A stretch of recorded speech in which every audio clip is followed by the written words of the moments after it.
Amalienborg Castle is the residence of the Danish royal family, as it has been more than 200 years ago. It is close to the harbor channel in downtown Copenhagen, where it is embraced by many beautiful surroundings. On the side, there was another smaller castle used as a summer residence for the Queen Sophie Amalie in the 17th century. It was also used for grand parties with music and theater entertaining the noble guests. Actually, Amalienborg is not just one castle. It is 4 palaces formed as a circle around the octagonal courtyard, with the equestrian statue of the founder King Frederick V in the center. Amalienborg is originally home for some Danish noble families, and until the late 18th century, the royal Danish families lived at Christiansborg, that today houses the Danish parliament. This has been the residence for the royal family for more than 200 years. They have several, but more than 200 years ago, the then royal castle burned. So the royal family had to find a new home in the capital, Copenhagen. And then they bought these 4 palaces, which is Amalienborg. And at that time, that were homes to noble families, who then sold to the royal family. Since then, the royal castle, Christiansborg, was rebuilt, actually twice. But the royal family preferred to stay here because it's not so big and it's very convenient. As the palace where the Queen and Prince Consort Henrik lives, one can see that there are 5 chimneys. At the one to the left of this, there is a clock in front, and this is here Crown Prince Frederick lives with Crown Prince Mary and their 4 children. Many leaders and important guests are usually being received and got hospitality by the Danish royal family at the castle. Visitors can get to know more about the king and their families in the Amalienborg Museum inside the palace. The museum shows exact copies of the last 4 kings that is precisely reconstructed as it looked when the different kings used them themselves. They are actually not copies. It's the real thing.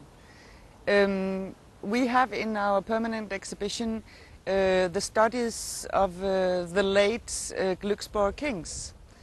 So when a king dies, then his study will be preserved. Everything will be photographed and every detail is noted.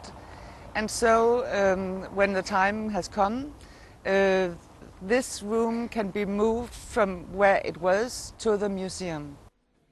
In a study of King Christian X, one can almost sense the old king's presence. Visitors even can smell the tobacco that he smoked in his private room. He was a very important figure, especially during the German occupation of Denmark in 1940 to 1945. During World War II, Denmark was occupied by the Germans.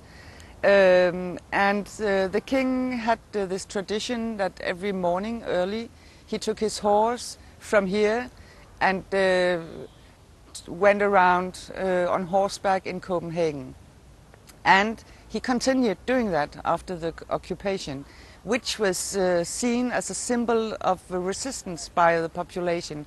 So he became a very, very important symbol for the Danes in these very tough years. The family had a tradition for meeting for afternoon tea every day, unless official duties prevented them in doing so. Usually the tea time always be spent along with music and talk.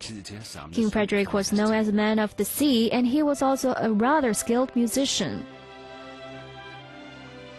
He was very good at playing the piano.